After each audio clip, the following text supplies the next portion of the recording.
चलो शुरू किया जाए आज के सभा को। स्टार्ट करते हैं हम लोग नया चैप्टर जिसका नाम है फॉर्म्स ऑफ मार्केट, है ना। तो फटाफट आप लोग सब कनेक्टेड हो जाएंगे और इसमें इस चैप्टर को मेरे साथ कंप्लीट करेंगे। देखो फॉर्म्स ऑफ मार्केट चैप्टर।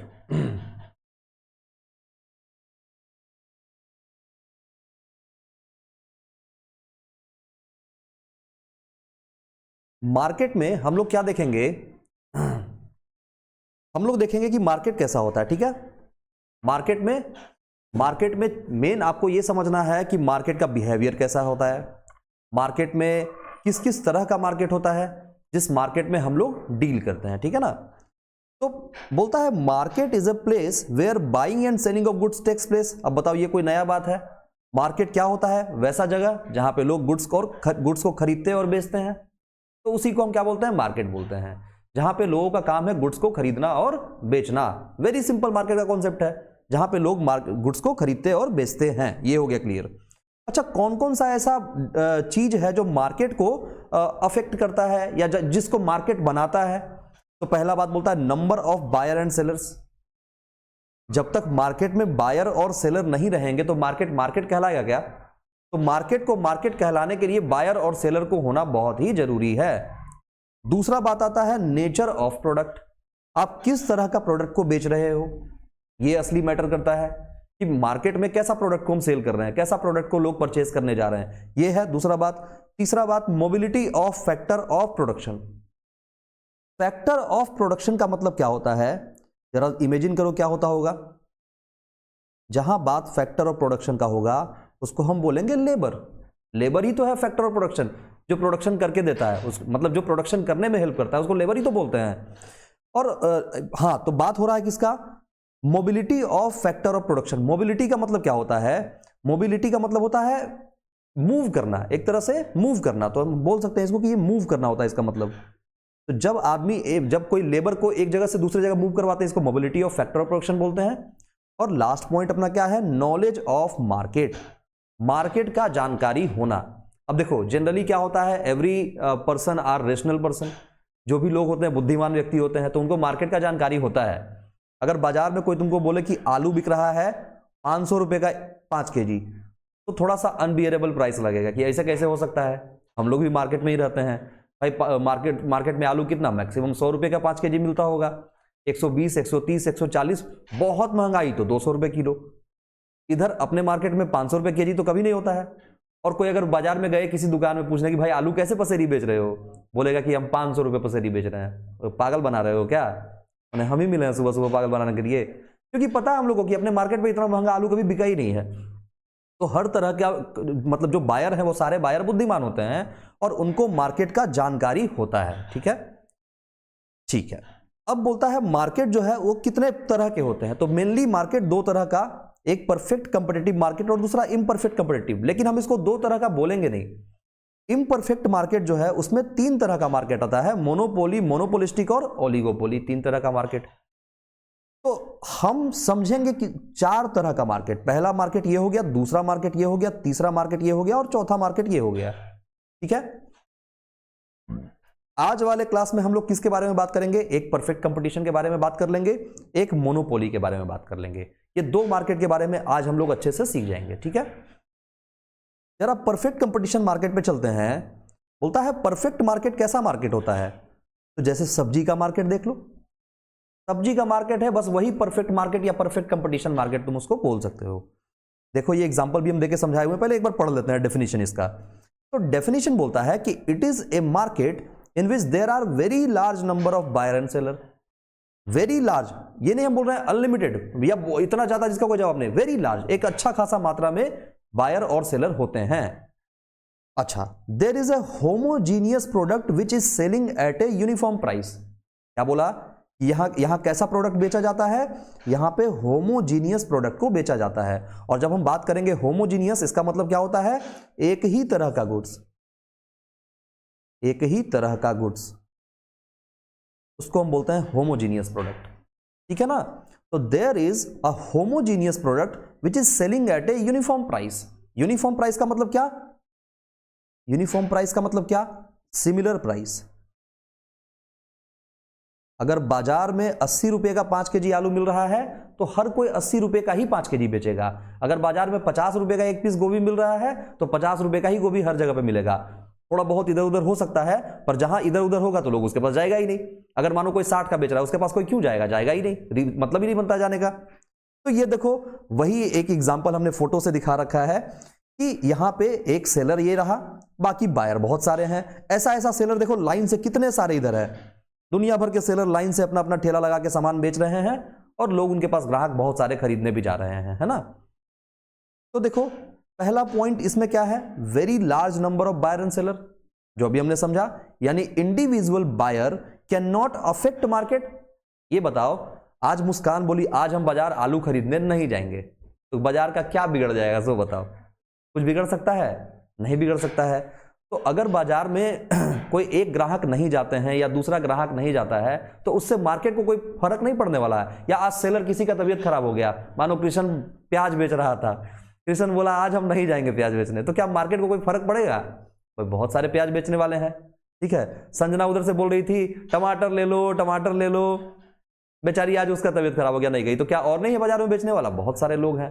तो इंडिविजुअल बायर मार्केट को, और इंडिविजुअल सेलर भी मार्केट को अफेक्ट नहीं कर सकता। देखो, individual seller can not affect market supply. जैसे इंडिविजुअल बायर मार्केट के डिमांड को अफेक्ट नहीं कर सकता है, वैसे इंडिविजुअल सेलर मार्केट के सप्लाई को अफेक्ट नहीं कर सकता है। तीसरा पॉइंट आता है, both individual buyer and seller can not influence market price. तो दोनों individual buyer and seller, individual का मतलब क्या हो गया, किसी एक का बात हो रहा है, चाहे एक बायर को उठा लो या एक सेलर को उठा लो, ये कभी भी मार्केट के प्राइस को इन्फ्लुएंस नहीं कर सकते हैं, मार्केट के प्राइस को चेंज नहीं करवा सकते हैं। मुस्कान बोलेगी तुम लोग आलू वाले काहे बेच रहे हो 50 रुपए का आलू, तुम बेचो 20 रुपए का आलू, क्या तुम्हारा बात सुन के वो कर सकता है प्राइस को इन्फ्लुएंस? कभी नहीं कर सकता है। और नहीं तो हम तुम्हारे यहां से नहीं लेंगे, अरे मत लो, दूसरा कोई आएगा वो लेके जाएगा मेरे यहां से सामान। Every seller has to sell the commodity at same price. तो ये बात भी अभी हम लोगों ने समझ लिया कि सभी को एक ही तरह का रेट रखना पड़ेगा। रेट बहुत ज्यादा फ्लक्चुएशन, अब 10-5 रुपए का हो जाए इधर उधर तो कोई बहुत बड़ा बात नहीं, हालांकि वो भी नहीं होता है, पर अब कोई कर ले तो अब उतना पता नहीं चलता है। अब मानो कहीं पे 50 रुपए का बेच रहा था, कोई 60 रुपए का भी बेच रहा था, गलती से हम 60 रुपए वाले के यहाँ खरीद लिए, अब अगले दिन उसके बाद यहाँ जाएंगे, जब मार्केट का रेट पता चलेगा कि 50 बाकी लोग बेच रहा है, तो अगले बार से वो अपना ग्राहक खो दिया। तो लोग ऐसा गलती करते भी नहीं है, मार्केट में एक ही तरह का रेट रखते हैं, सो दैट अगले दिन भी कस्टमर हमारे यहाँ ही आए, है ना। होमोजीनियस प्रोडक्ट का जरा बात कर लें, बोलता है दैट इज आइडेंटिकल गुड्स। अभी ऊपर लिख दिए थे ना, एक ही तरह का गुड्स। आइडेंटिकल गुड्स का मतलब एक ही तरह के goods, having same size, colour, shape etcetera. अब आलू ऐसा तो नहीं है कि 5 किलो का एगो आलू रहेगा, सेम साइज सेम शेप, आलू ऐसा ही गोला। अब तुम डायगोनल स्थिति में आलू तो दिखेगा नहीं तुमको, आलू का साइज थोड़ा बहुत इधर उधर हो सकता है, लेकिन आलू तो आलू जैसा ही। गोभी तो ऐसे ही होता है, फूल के जैसा। अब गोभी बोलेगी नहीं बक्सा जैसा गोभी लेके आओ, हो सकता है कभी क्या। तो same size same box same packaging, एक ही तरह का लोग रखते हैं सब लोग, ठीक है ना। तो same size same colour same shape. अब ये मत बोलना हरा वाला गोभी भी होता है, जिसको हम लोग क्या बोलते हैं, ब्रोकली बोलते हैं। ओ भाई साहब, बहुत हाई क्वालिटी नाम है, ये नाम ही बहुत अजीब है, ब्रोकली। ठीक है, पीला वाला भी गोभी आता है, देखिए पीला वाला गोभी, पिंक कलर का भी आता है गोभी। तब तो ये मत बोलना कि अरे अलग अलग कलर हो गया था, नहीं, उसका अलग अलग नाम फिर है, वो अलग चीज है, वो गोभी नहीं, वो ब्रोकली, हरा वाला गोभी नहीं है, ब्रोकली है। तो identical goods having same size colour shape etcetera, और goods are perfect substitutes, therefore all the sellers have to sell the product at the same price. Due to homogeneous product, the demand curve is perfectly elastic. Demand curve इसका कैसा बनेगा, perfectly elastic बनेगा। और जैसा कि हम लोग perfectly elastic में देखे थे कि प्राइस जो है वो बिल्कुल चेंज नहीं हो रहा है, पर क्वांटिटी एक जगह से दूसरे जगह शिफ्ट कर रहा है। अब क्वांटिटी एक जगह से दूसरे जगह शिफ्ट कर रहा है तो क्या दिक्कत है, बढ़िया बात है। क्या बोला कि प्राइस तो सेम ही है, होता है आइडेंटिकल। ये कैसा होता है इसका ग्राफ, परफेक्टली इलास्टिक होता है। तो परफेक्टली इलास्टिक हम लोगों को पता है, परफेक्टली इलास्टिक कैसा होता है, parallel to x axis. Price जो है वो प्राइस वही रहेगा, प्राइस चेंज नहीं होगा। क्वांटिटी कभी ज्यादा कभी कम हो सकता है। मानो कभी मार्केट में अभी ठंड का मौसम है तो गोभी लोग ज्यादा खरीद रहा है ना, तो गोभी ज्यादा बिकना शुरू हो गया, किसी दिन कम बिकना शुरू हो गया। किसी दिन लोग को टेस्ट पूरा हो गया, मतलब खा के मन भर गया तो कम खरीदने लग गए। तो क्वांटिटी कभी कम हो सकता है, कभी ज्यादा हो सकता है। जनरली ये कैसा होता है, परफेक्टली इलास्टिक होता है। ठीक है, ED is equals to infinite वाला केस इसमें चलता है। इलास्टिसिटी डिमांड बहुत आगे भी जा सकता है, बहुत पीछे भी जा सकता है, लोग के टेस्ट पे निर्भर करता है। ठीक है ना। तीसरा पॉइंट आता है free entry and exit of firm. Free entry and exit of firm का मतलब क्या होता है, जरा ये देखना। Due to free entry and exit of firms all the firms earn normal profits. बोलता है कि ये जो फ्री एंट्री और एग्जिट है, मतलब कि आज मानो आज अंजनी को भी एगो ठेला लेके जाने का मन था बाजार में, तो इसको कोई रोक सकता है क्या जाने के लिए? या मानो हम कभी बाजार नहीं जाते थे, आज हमको बाजार जाने का मन कर गया, कोई रोक सकता है क्या? तो कोई भी ग्राहक आ सकते हैं, कोई भी सेलर भी मार्केट में आ सकता है, कभी भी एंट्री कर सकता है। तो एंट्री और एग्जिट यहाँ पे फ्री है। अब मानो आज से मुस्कान को ठेला लगाने का मन नहीं करने लगा, बोलिए नहीं आपसे नहीं बेचेंगे सब्जी, अब थोड़ा हम करेंगे बड़ा जिंदगी में, तो ये मार्केट में सब्जी बेचना बंद कर देगी। तो क्या है, इसका एग्जिट कोई रोक देगा? नहीं तुमको बेचना ही पड़ेगा, ऐसा कोई जबरदस्ती है क्या? नहीं है। तो एंट्री भी फ्री है, एग्जिट भी फ्री है सबका। ठीक है, तो जनरली यहां पे लोग जो हैं वो नॉर्मल प्रॉफिट कमाते हैं। नॉर्मल प्रॉफिट का मतलब क्या, कि अगर मानो कोई 100 रुपए का आलू बेच रहा है तो उसको 20 रुपए का प्रॉफिट मार्जिन है। डन है सबका 20 रुपए का मार्जिन है, कोई दिक्कत की बात नहीं, जितने भी सेलर है सबका 20 का मार्जिन है। बोलता है इन लॉन्ग रन। अच्छा, ये नॉर्मल प्रॉफिट जो है वो कब कमाते हैं? वो लॉन्ग रन में। लॉन्ग रन का मतलब क्या, जिसको बिजनेस लंबे समय तक चलाना है वो हमेशा नॉर्मल प्रॉफिट ही कमाता है। ठीक है, बोलता है in case of abnormal profits new firms enter in the market due to which supply of commodity increases, this leads to fall in price resulting in decrease in profit. This, अब ये देखो ये लाइन जो है ना, हम थोड़ा graph एक बना के समझाते हैं तो ज्यादा बढ़िया समझ में आएगा। थोड़ा स्पेस हम निकाल लेते हैं, कहाँ मिल जाएगा स्पेस? यस, इस वाले में स्पेस है, यहीं पे बताते हैं।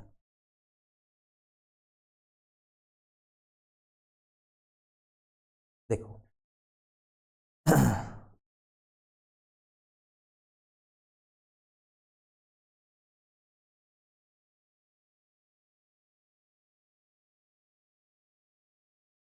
मानो यहां पे एबनॉर्मल प्रॉफिट का बात हो रहा है। देखो यहां पे एक है मुस्कान, एक है अंजनी, एक है संजना, एक है कृष्ण। ये 4 लोग धंधा कर रहे थे, बिजनेस कर रहे थे अपना। ठीक है, जो अपना बिजनेस कर रहे थे उस बिजनेस में जो प्रॉफिट हो रहा था वो प्रॉफिट खूब ये लोग दबा के कमा रहे थे, क्योंकि अभी फिलहाल तो इनके पास कोई कॉम्पिटिटर नहीं थे, तो ये लोग खूब पैसा कमा रहे थे। ये लोग एबनॉर्मल प्रॉफिट कमा रहे थे। कैसा प्रॉफिट कमा रहे थे? Abnormal profit. एबनॉर्मल प्रॉफिट का मतलब क्या? नॉर्मल से ज्यादा। भाई जब हम बहुत ज्यादा प्रॉफिट कमा रहे हैं उसको बोलेंगे एबनॉर्मल प्रॉफिट। मतलब दुनिया जब 100 रुपया कमा रही है तो तुम लोग 500 रुपया कमा रही हो। ठीक है ना, दुनिया 100 रुपया कमा रही है, मानो ऐसा बोलते हैं आलू वाला एग्जांपल जब दिए थे ना कि 100 रुपये का आलू बेच के 20 रुपये का प्रॉफिट कमा रही है, तो ये 20 रुपया जो है ये नॉर्मल प्रॉफिट है, और ये बाकी लोग कमा रही है यही नॉर्मल प्रॉफिट। लेकिन तुम लोग के पास ऐसा सिस्टम नहीं है, तुम लोग ज्यादा ही कुछ कमा रही हो। कितना कमा रही हो? मानो 100 रुपये का आलू है तो इसमें 40 रुपये का प्रॉफिट हो जा रहा है। अब ये 100 रुपये के आलू में 40 रुपये का प्रॉफिट क्यों हो रहा है? क्योंकि यहां पे सेलर जो है वो बहुत कम है। यहां पे सेलर जो है उनका संख्या काफी कम है, 4 ही सेलर है। अब जितने भी ग्राहक आने वाले हैं वो सब चारों सेलर से ही खरीदेंगे, और तो कहीं जाने का ऑप्शन है नहीं। तो जब चारों सेलर से ही खरीदेंगे तो ऑब्वियस सी बात है कि इनका प्रॉफिट मार्जिन हाई होगा। लेकिन फिर होता क्या है कि जब सेलर कम रहते हैं ना तो और भी सेलर अट्रैक्ट होते हैं कि अब हम भी इसी मार्केट में चलते हैं। भाई फ्री एंट्री फ्री एग्जिट है इसमें, तो बाकी और भी दुकानदार आना शुरू कर देंगे इसमें, बाकी और भी दुकानदार एंट्री लेना शुरू कर देंगे, और फिर बहुत सारे दुकानदार इसके अंदर हो जाएंगे। तो देखो अब नए नए दुकानदार आना शुरू हो गए, नए नए दुकानदार आना शुरू हो गए। अब जब सप्लाई चैप्टर में हम लोग पढ़ते हैं तो ऐसा पढ़ते हैं कि मानो ये एक सप्लाई कर्व है। ठीक है, डिमांड कर्व कैसा होता था? ऐसा होता था ना, जो डाउनवर्ड स्लोपिंग होता था, मतलब ऊपर से नीचे की ओर चलता था, लेफ्ट टू राइट मूव करता था। सप्लाई कर्व ऐसा होता है। ठीक है, तो इसको जरा हटाते हैं हम डिमांड को। ये देखो सप्लाई कर्व मेरा है। अब पहले क्या था? पहले ये था प्राइस उसका और ये क्वांटिटी था उसका, क्योंकि एक्स एक्सिस पे हम क्वांटिटी को लेते हैं और वाई एक्सिस पे हम प्राइस को लेते हैं। तो हम यहाँ पे प्राइस को ले लिए हैं। तो मानो जब प्राइस P0 था तो क्वांटिटी Q0 हम खरीद रहे थे। अब क्या हुआ, अब जो प्राइस है वो प्राइस घट गया, प्राइस अब यहां आ गया P1 पे आ गया, तो क्वांटिटी जो है वो क्वांटिटी कहां पे चला जाएगा, Q1 पे चला जाएगा। तो अब ये देखना कि प्राइस के कम होने से क्वांटिटी क्या हुआ, कम बिकना शुरू हो गया, और प्राइस के ज्यादा होने से क्वांटिटी भी ज्यादा बिकना शुरू होगा। Q2 P2, देखो प्राइस बढ़ गया, क्वांटिटी भी बढ़ गया। सप्लाई तो ऐसा ही चलता है ना, सप्लाई का डायरेक्ट रिलेशन होता है, इनवर्स रिलेशन नहीं होता है। तो जो प्राइस गिरेगा तो क्वांटिटी भी कम बिकना शुरू होगा, और क्वांटिटी जब ज्यादा बिकना शुरू होगा तो प्राइस भी बढ़ जाएगा। अब इस सिचुएशन में क्या होगा, इस सिचुएशन में ये होगा कि जब नए नए सेलर आएंगे तो मार्केट में क्या होगा, मार्केट में कंपटीशन बढ़ेगा, और मार्केट में कंपटीशन बढ़ेगा तो किसी गुड्स का प्राइस क्या होगा, कम होगा या ज्यादा होगा, कम होगा। तो जो लोग एबनॉर्मल प्रॉफिट कमा रहे थे वो अब एबनॉर्मल प्रॉफिट कमा पाएंगे क्या, अब वो कैसा प्रॉफिट कमाएंगे, नॉर्मल प्रॉफिट कमाएंगे। तो मानो जब प्रॉफिट मार्जिन, पहले देखो, पहले लोग 100 रुपए का सामान बेचते थे तो 40 कमाते थे। अब क्या होगा, अब बोलेंगे भाई देखो अब प्राइस ना हम 80 में ही बेचेंगे, तो 80 में बेचेंगे तो इसका मतलब देखो कॉस्ट, वो अपना कॉस्ट को कम कर रहे हैं अगर, तो कॉस्ट पे तो इंपैक्ट आएगा नहीं। मानो इसको 100 रुपए का सामान में 40 रुपए कमा रहे थे, मतलब 60 का कॉस्ट आ रहा था, तो कॉस्ट अभी भी तो 60 का ही होगा, यानी प्रॉफिट मार्जिन वो अपना वो कम कर लिए। अब देखिए कि बगल वाला जो है ना वो इसको 75 में बेच रहा है, तो वो जो 75 में बेच रहा है वो 35, वो कितना कमा रहा है, 15 कमा रहा है।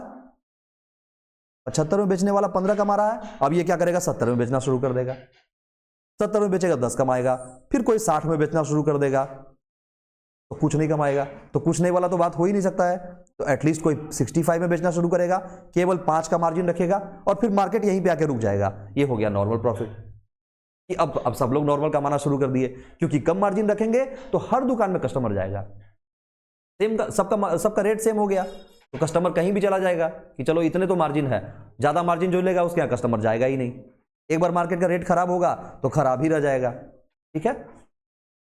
तो वही चीज यहां पे है, देखो इन case of abnormal profits new firms enter in the market. अब समझ में ये बात आएगा, नए नए फर्म्स जो है वो मार्केट में इंटर करेंगे, due to which supply of commodity increases, जिससे कमोडिटी का सप्लाई क्या होगा, बढ़ना शुरू हो जाएगा, और this leads to fall in price, इसके चलते होगा क्या, प्राइस गिरना शुरू हो जाएगा, resulting in decreasing in profits, this fall will continue till abnormal profit will become zero. ये कब तक गिरता जाएगा, जब तक कि एबनॉर्मल प्रॉफिट जो है वो हमारा जीरो ना हो जाए।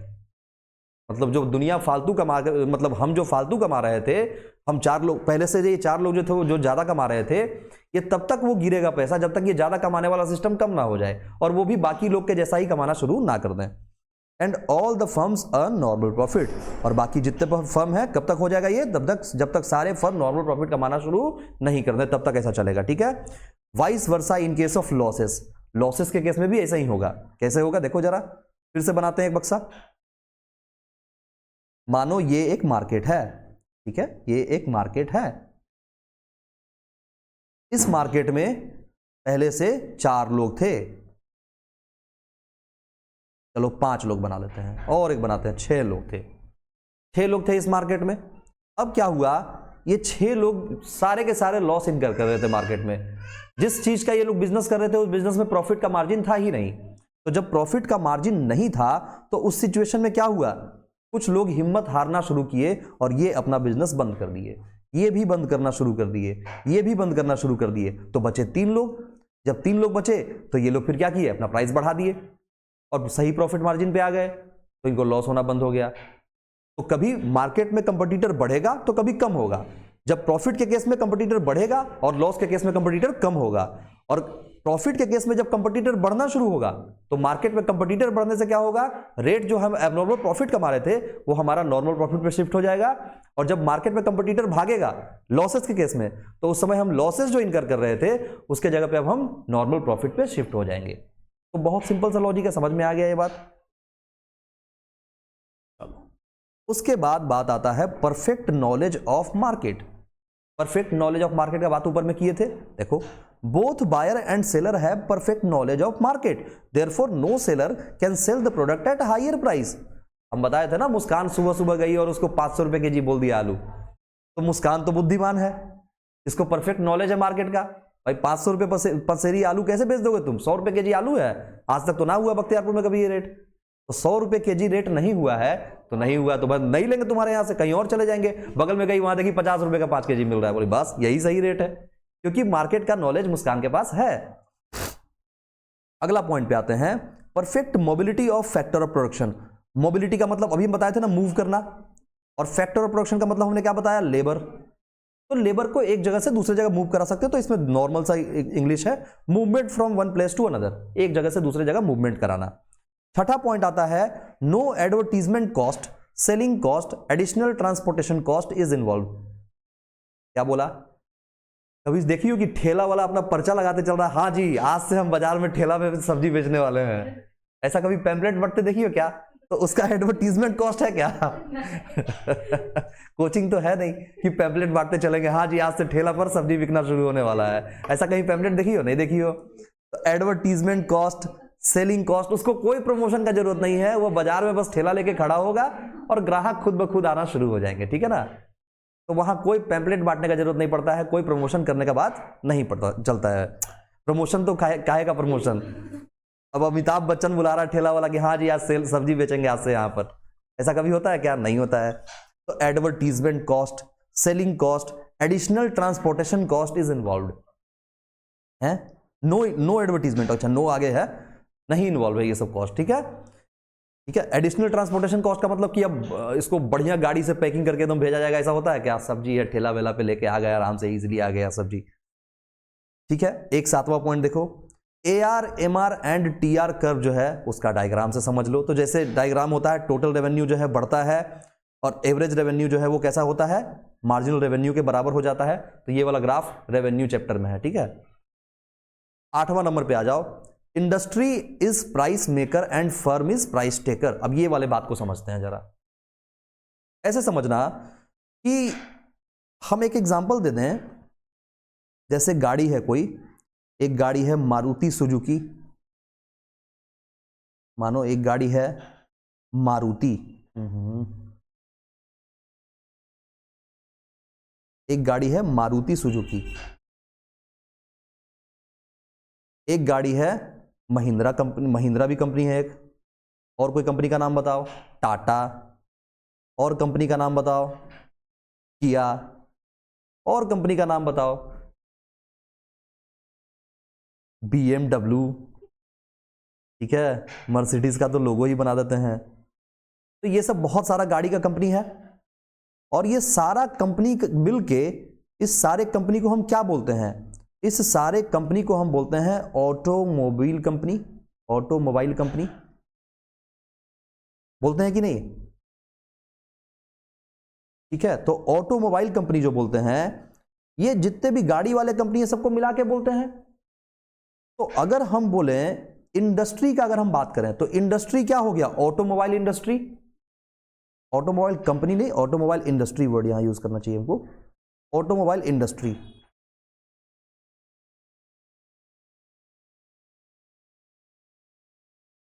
तो ये जो ऑटोमोबाइल इंडस्ट्री है ये इसके अंदर में ये सारे कंपनी, जितने भी कंपनी है सब उसी कंपनी के अंदर में आते हैं, ठीक है, सब उसी के अंदर में आते हैं सारे कंपनी, चाहे हम मारुति के सुजुकी का बात कर रहे हैं, महिंद्रा का बात कर रहे हैं, टाटा, किया, BMW, मर्सिडीज, ऑडी, ऑडी भी छोड़ेंगे का है वो भी लिख देते हैं ऑडी। तो ये सारा कंपनी का नाम लिख दिए हम लगभग। अब देखना दो डायग्राम है, एक इंडस्ट्री का डायग्राम है और दूसरा फर्म्स का डायग्राम है। इंडस्ट्री वाले डायग्राम में देखना एक है डिमांड और सप्लाई, और बाकी इसमें डिमांड सप्लाई बना सकते हैं, नहीं बनाए तो कोई दिक्कत की बात नहीं है। पहले ये देखना प्राइस जो है ना, प्राइस डिसाइड कौन करता है, तो इंडस्ट्री जो है वही प्राइस को डिसाइड करता है, और वही सेम प्राइस डायग्राम को कौन फॉलो करता है, हमारा फर्म भी फॉलो करता है। तो हमको बेसिकली इसमें यही समझाना था कि जो ऑटोमोबाइल का इंडस्ट्री जो है वो प्राइस डिसाइड करेगा, सेम प्राइस जो है वो फर्म को भी डिसाइड करना पड़ेगा, ठीक है ना। सोचो कंपनी का हेड ऑफिस जो है वो प्राइस जो डिसाइड कर दिया, उसका ब्रांच वाला क्या बोलेगा, प्राइस चेंज कर देते हैं, ऐसा होता है क्या?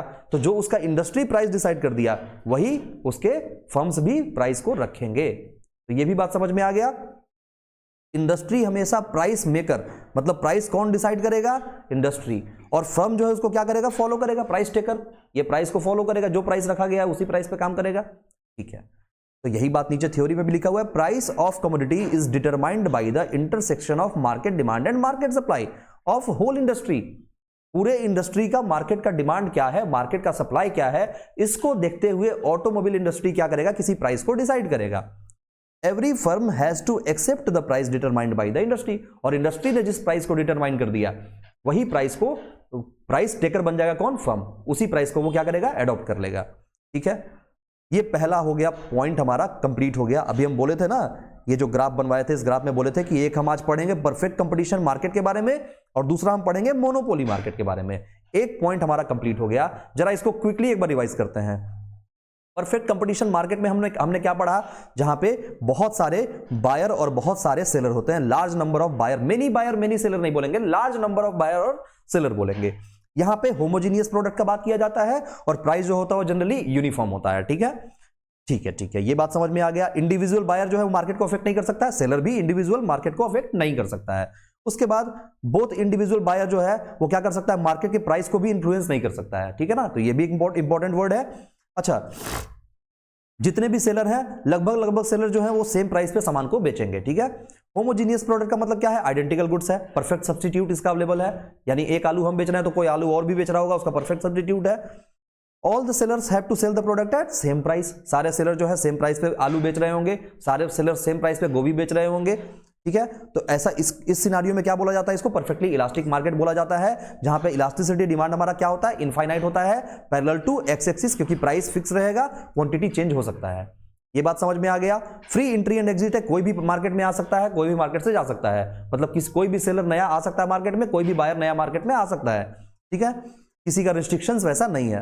Perfect knowledge of market, market का हर किसी को परफेक्ट नॉलेज होता है कि मार्केट में आलू, अब कोई ऐसा अजूबा चीज मार्केट में लोगों को नहीं दिख जाता है, मार्केट में जो बिकने का चीज है वही दिखता है और लोग को इसके बारे में जानकारी होता है। तो परफेक्ट नॉलेज ऑफ मार्केट सबके पास होता है। Perfect mobility of factor production का मतलब क्या? हम लेबर को मूव करा सकते हैं एक जगह से दूसरी जगह पे, ये भी हमने समझ लिया। बाकी कोई एडवर्टीजमेंट कॉस्ट, पर्चा वर्चा नहीं बंटवाता है सब्जी वाला। ठीक है, तो advertisement cost, selling cost, additional transportation cost, ये सब कोई कॉस्ट इन्वॉल्व नहीं होता है सेल करने से रिलेटेड। और AR, MR और TR के बारे में हमने समझ लिया था। TR हमारा बढ़ता है, AR और MR हमारा क्या होता है? पैरेलल टू एक्स एक्सिस होता है। और 8वां पॉइंट में हमने पढ़ा इंडस्ट्री जो है वो प्राइस मेकर और फर्म जो है वो प्राइस टेकर होता है। इसी के साथ हमारा ये पॉइंट पूरा कंप्लीट हो गया। अब चलते हैं हम मोनोपोली पे, जरा मोनोपोली देखना। बोलता है it is a market in which there is single firm selling the commodity and there is no close substitute. जरा ये चित्र देखना, यहां पे एक ही सेलर है और ये बेचारे सारे खरीदने वाले हैं, सारे ग्राहक हैं। सेलर केवल और केवल एक है।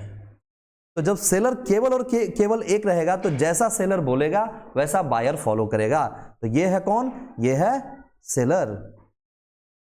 और ये सारे कौन है? सारे बालकगण, ये हैं बायर्स। ठीक है,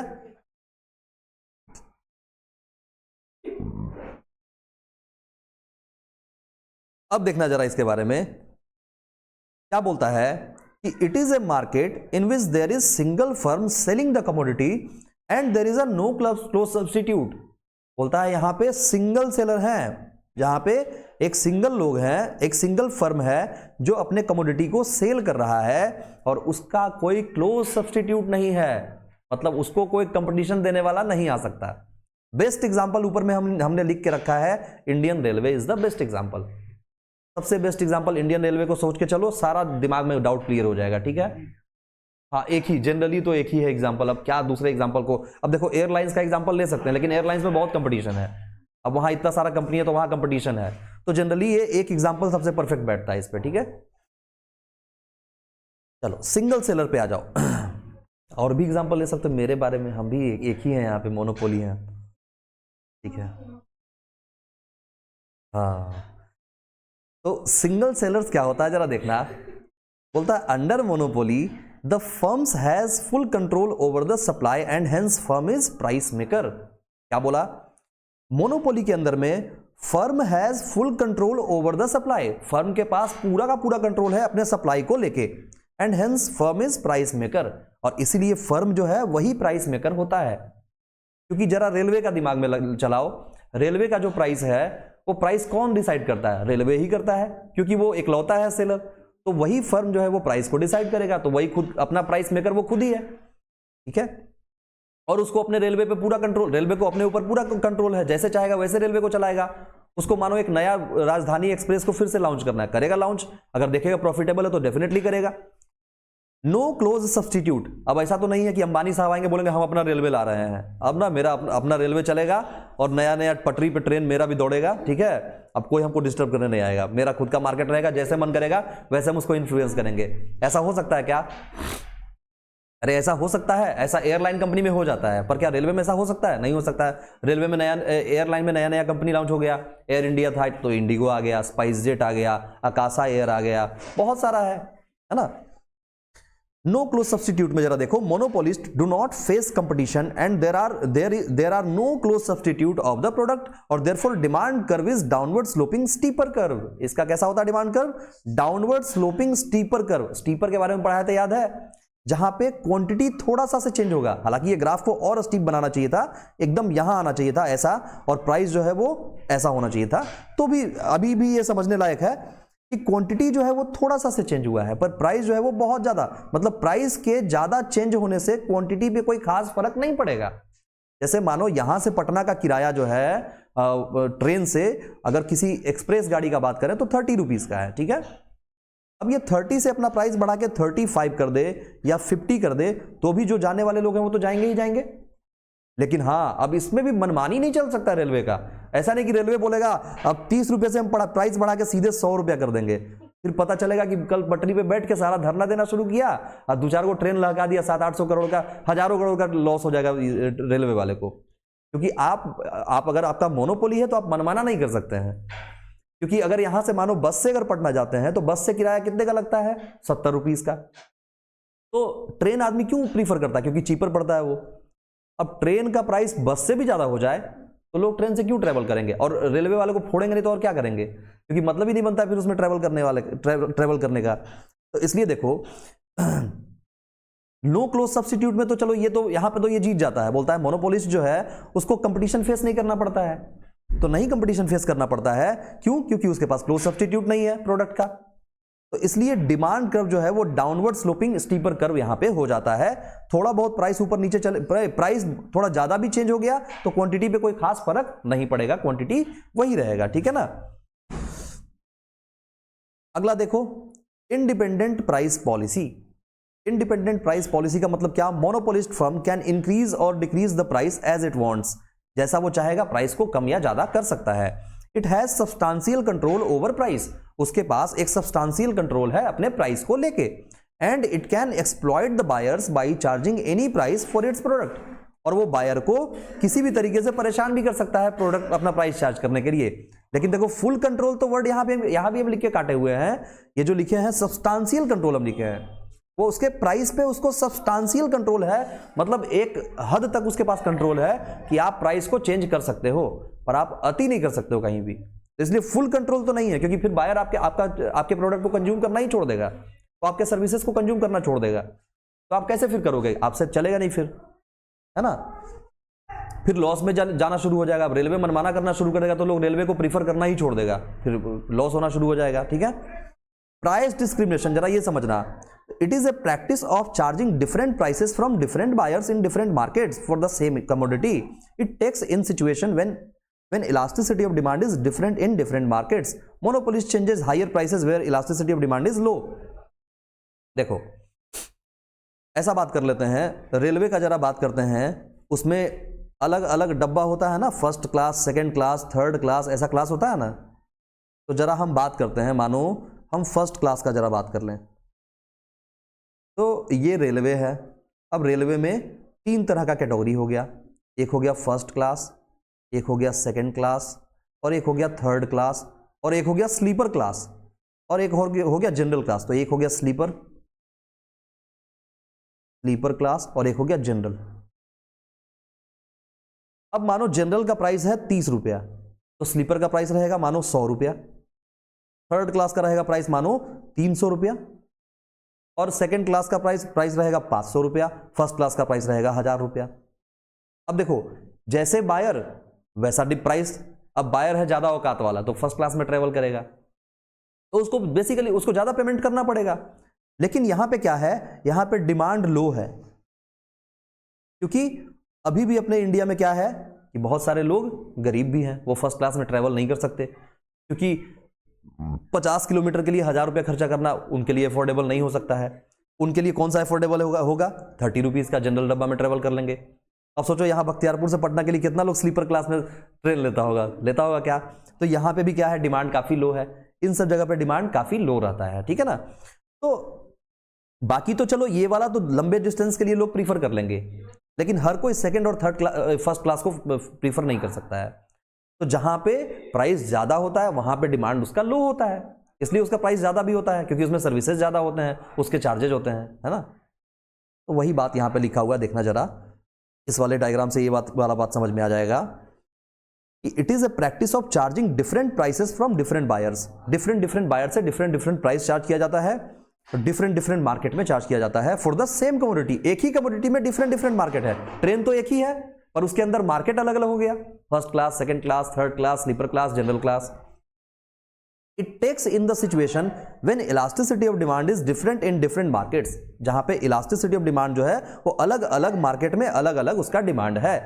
monopolist charges higher prices, monopolist जो है वो ज्यादा प्राइस किससे चार्ज करता है, where elasticity of demand is low, जहां पे डिमांड का इलास्टिसिटी क्या है, काफी कम है, उससे वो ज्यादा प्राइस चार्ज करता है, ठीक है। तो बिजनेस क्लास में ट्रेवल करने वाले लोग बहुत कम होते हैं तो उनसे ज्यादा चार्ज किया जाता है। Slope of AR, MR and TR, तो ये ऊपर से जाके फिर नीचे गिरना शुरू होता है, मैक्सिमम पे जब आता है तो MR क्या होता है, 0 होता है, और ये उस समय क्या होता है, गिरते हुए रहता है AR, ठीक है। तो ऐसा वाला ग्राफ भी हम लोग पढ़ के बैठे हुए थे। Monopolist can earn abnormal profits, that is AR is greater then AC। Monopolist जो है वो एबनॉर्मल प्रॉफिट कमा सकता है, हाँ जी कमा सकता है, काहे नहीं कमा सकता है, जहां पे AR जो है वो ग्रेटर देन AC हो जाएगा, मतलब कॉस्ट से ज्यादा रेवेन्यू हो जाएगा, एवरेज कॉस्ट से ज्यादा एवरेज रेवेन्यू हो जाएगा। और कितना टाइम हुआ है जब रेलवे हमारा प्रॉफिट में गया है, लालू जी के राज में गया था जब पटरी बेचे थे उसके बाद रेलवे प्रॉफिट में शायद कभी गया हो, ठीक है। तो लालू जी तो मतलब पूरा दुनिया का, मतलब बाहर के कंट्री वाले लोग जब लालू जी से आते थे पूछने के लिए कि भाई ये कैसे, क्या जादू आप किए कि भारत के रेलवे को आप प्रॉफिट में ले आए, पहला रेल मिनिस्टर आप हैं, आप सीधे प्रॉफिट में ले आए, रेलवे आज तक कभी प्रॉफिट में ही नहीं गया। लालू जी बोले बस है दिमाग, सब दिमाग तुम्हारे पास थोड़ी ना रहेगा, जब मोटरसाइकिल में भैंस को बिठा सकते हैं हम कुछ भी कर सकते हैं, खैर छोड़ो। रिस्ट्रिक्टेड और very difficult to entry of new firms, नए फर्म्स का एंट्री बहुत ही ज्यादा रिस्ट्रिक्टेड यहां पे होता है, नया फर्म्स इजीली आप नहीं ला सकते हो यहां पे, ठीक है ना। अब देखो इसका डिफरेंसेस देख लेते हैं एक बार, ठीक है ना। तो ये क्या है, ये है डिफरेंसेस, फटाफट से डिफरेंसेस देख लेते हैं और फिर ये पॉइंट खत्म हो जाएगा। डिफरेंसेस क्या क्या डिफरेंसेस है, देखो बेसिस देखना, पहला है नंबर ऑफ सेलर के बेसिस पे, तो परफेक्ट मार्केट में क्या होगा, बहुत वेरी लार्ज, बहुत ज्यादा है यहां पे, ठीक है। मोनोपोली में क्या है, सिंगल, एक ही लोग हैं सेलर्स। प्रोडक्ट कैसा होता है, यहां पे होता है होमोजीनियस प्रोडक्ट, एक ही तरह के प्रोडक्ट, और यहां पे कैसा प्रोडक्ट होता है, यहां पे कोई क्लोज सब्स्टिट्यूट है ही नहीं, सिर्फ हम ही हैं, बाकी और कोई है ही नहीं।